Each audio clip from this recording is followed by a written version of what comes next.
What's going on, everyone? This is Nate the Great coming to you live from the All Sports All Plays Network. This is a collab show, actually. Anything goes with batting title Chaz Lytle, and then we also have Phil Wrye coming on as a special guest. This is also going to be strained to the Sports Status podcast. So, Phil, how are you doing? Doing very well, actually. We just got through our first homestand last week, and it was nice to open things back up and see some friendly faces again, and see some baseball here again, and and welcome our fans back into the ballpark for the first time in over 600 days. So I have a couple of questions that I wanted to ask you. To start things off, the team, the Bay Sox are a minor league affiliate for the Baltimore Orioles. So how long is that under contract? So all of the current 120 affiliated teams signed 10-year agreements with their major league affiliate this past off season as part of the realignment and redoing of minor league baseball under the kind of direction and control of Major League Baseball. Mm-hmm. So everybody's got the same term. Everybody has the same length of deal or agreement.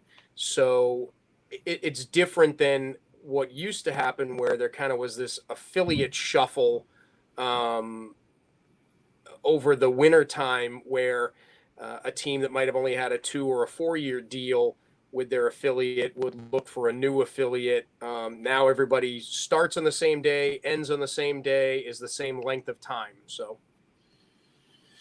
yeah. So my second question is, how is the with COVID-19 happening? You talked about how people weren't in stands for over 600 days. How's the revenue doing for the past 2 seasons under COVID-19? Well, 2020 was very difficult for most organizations out there. Some minor league teams had more restrictions than others across the country. I do know that there were some minor league teams in the South, in Texas in particular, that were able to still do a lot of events. They were even able to do baseball events. I believe a couple of them actually kind of started their own summer collegiate league and played in their stadiums or around their ballparks. That wasn't something that we could do. We were limited to 50 people here at any given time for almost a year, so that was pretty difficult in trying to plan things and make ends meet. We had to, unfortunately, let go about half of our full-time staff at the end of June, and we've brought some new folks in here at the beginning of this year. We were able to do a few things that were able to kind of help us out a little bit. We were able to run our youth baseball camp programs, which was great because so many kids had been cooped up in the house, and parents just wanted to get them out and doing something physical, exercise. Yeah, I bet. So that was good. We hosted 3 of those last summer, and those were great. We teamed up with former Orioles Hall of Famer Al Bumbry and his son and some other folks to kind of run those camps. So, the kids really got a kick out of that and had a good time with that. We actually kind of pivoted and went off in a different direction because we partnered up with a person that we know here who used to work with a minor league team, the Delmarva Shorebirds. He now works for Mount Air Chicken Farms up in Delaware, and we started selling bulk chicken, where people would pre-buy 40-pound cases of chicken breasts or chicken thighs or whatever the product was. And then we had a day here at the ballpark where they would come and pick up their purchases. So it was a kind of a no-touch thing where they would pull up, we'd check their order, they'd drive up to the truck, and we would load it in their trunk, and off they went.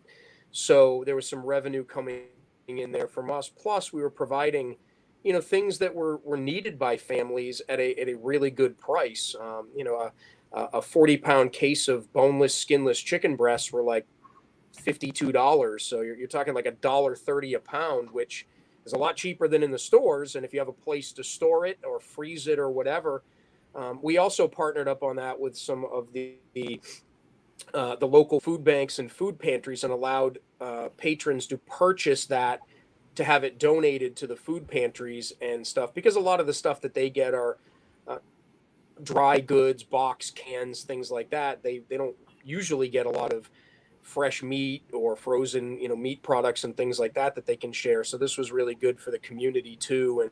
And we were able to donate, over the 3 chicken sales we did, somewhere around, I want to say it was like 400 cases of chicken, so like 16,000 pounds of chicken, to food banks and pantries, and give it to families very much in need in our community. So that was a plus as well.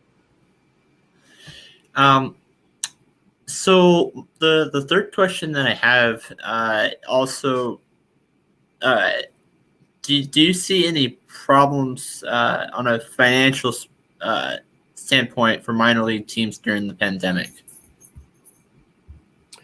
Obviously, during last year, there were probably in a lot of cities that had minor league teams. It was one of those things where a lot of teams had to cut staff and expenses, which was tough for our industry. I knew a lot of people that lost their jobs, were furloughed, were laid off, were let go. Friends of mine that I've had for years, and it's tough to hear those stories. Some of them have been rehired or brought back, and some of them have not, and have had to go on to other things. I think as you look towards this year, it was one of those things where, we're looking at it as we need enough staff to be able to put on our events. We need enough staff to be able to pull the tarp if it rains. But we're not back to the level of staffing that we were prior to COVID. We're right in the middle of where we were after having to lay off some of our staff, and where we were pre-COVID. So we're about in the middle. Few more interns versus full-time staff right now. But there's opportunities that may come from that as well. So I think from a financial standpoint, everybody tried to save as much as they could, and do with it what they could, and put them in the best position to come out of things as they could. Is this year going to be a profitable year for many teams out there? I'm sure some will, and I'm sure some won't. It's just a matter of how quickly you can get your fans back, and to be trusting of your ballpark and your sanitation, conveniences, and your county and your state, and if they're allowing you to go to increase your stadium capacity versus being at 10 or 20, 30% for a long period of time. Our first and foremost priority is keeping everybody safe and healthy. We want them to come here. We want them to come back, which is a big part of it. I think we did a good job of that in our first homestand, and hopefully we can increase that as we continue on. Yeah. The fourth question that I have is: do you see any minor league teams that will start folding because these the COVID-19 lockdowns, ticket sales, or merchandise revenue? I haven't heard of anything. I'm sure that there are some out there that, depending on their accommodations, when you take a look at the bottom line, and, those teams that might have large leases and rent amounts, compared to what ticket sales are this year, and per caps for merchandise and food and beverage. Um, I could see a situation where an owner of a minor league team, after a year or two, looks at this and goes, you know what, I can't make this work anymore. You know, do I know anything? No. But could I see the situation where that could be possible? I can see that, you know, it could be a possible situation for some organizations out there, especially if they're not able to open up fully this year. And now you've got 2 years of no events or minimal events, games, revenue opportunities. Then I can see that, you know, I can put myself in a place of why an owner would go, I can't do this anymore. You know, a lot of minor league owners are not billionaires and, you know, big corporations and things like that. Some are, but not a lot of them are. And, you know, I could really, you know, see the possibility of that. I hope not. I hope everybody has a successful 2021 and moving forward. I hope everybody, you know, gets the fans at their ballpark that they need and want, and fans are accepting of the protocols that, you know, frankly put upon us by states, counties, cities, you know, that we have to do, whether we agree with it, don't agree with it, don't want it. We have to do it because we're in that jurisdiction. Um, so hopefully fans can, you know, be okay with that and flock to the ballparks. And then the last question I have, you know, say hypothetical situation, the Orioles relocate to a different area. It's in Nashville. How would that affect the Bay Sox? How would that affect your organization? Not sure. You know, part of the reorganization of the minor leagues at the beginning was to try to get affiliate teams, single A, double A, triple A, as close to their major league affiliate as possible. Now we've been in a great situation for, you know, over 2 decades where our major league team is the Orioles. We're about 30 minutes from Baltimore. Other affiliates, I mean, all of our affiliates are within 4 hours drive of Baltimore. Whereas if you look at, you know, somebody like the San Francisco Giants, they have a couple of affiliates on the West Coast, but their double A team is in Richmond, Virginia, all the way across the country. So when when Major League Baseball took over minor league baseball and put this whole plan in place, the thought is to get the affiliates near the major league team for travel purposes, for call-up purposes, for fan interest purposes. But there were some major league teams that wanted to keep their minor league affiliates where they were. For example, San Francisco wanted to stay in Richmond. The Colorado Rockies wanted to stay in Hartford. You know, there were a few instances of that where, for whatever reason, it could be the facility, it could be the location, it could be that it's near an airport, you know, lots of different reasons as to why that would be. Should that scenario occur that Baltimore elected to move somewhere, and would they look to say, hey, you know, we're going to move your double A team to the double A Central, I think it's called. I'm not 100% sure. I haven't mastered them all yet. There could be, I guess, in theory.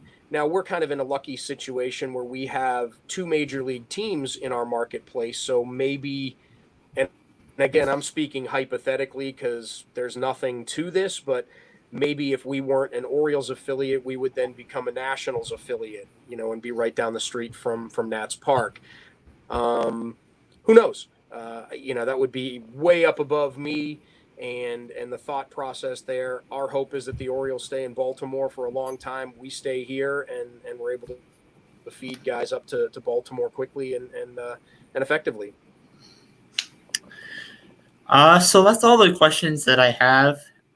Any final thoughts before we get this to close?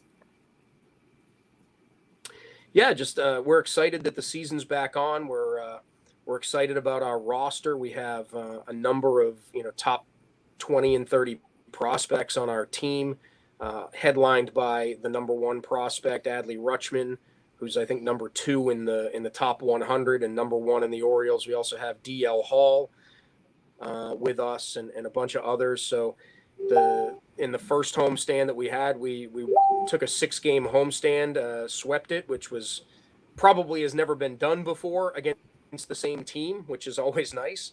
So we're excited about that. We're excited about seeing people back out here. We're excited to hear the cheers and excited to bring what we bring to the table. We can't do everything that we used to. We hope we get to that point, but we're excited about continuing to work towards that, and hopefully, even things like, having to wear a mask at the ballpark. A lot of stadiums and a lot of jurisdictions are opening that up. Our county has not.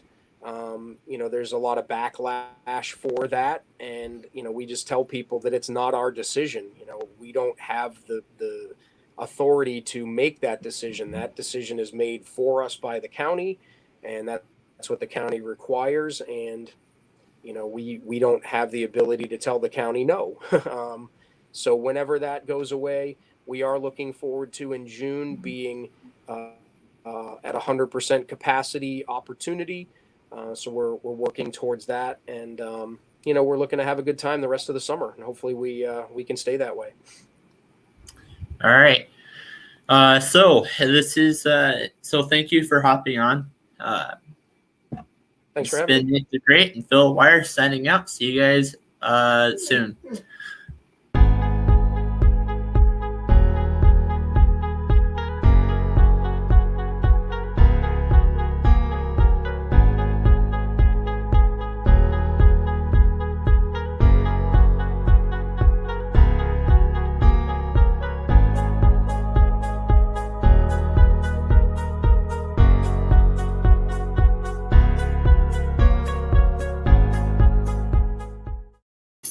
Stay tuned, because in about 20 minutes there will be a part 2 to this episode.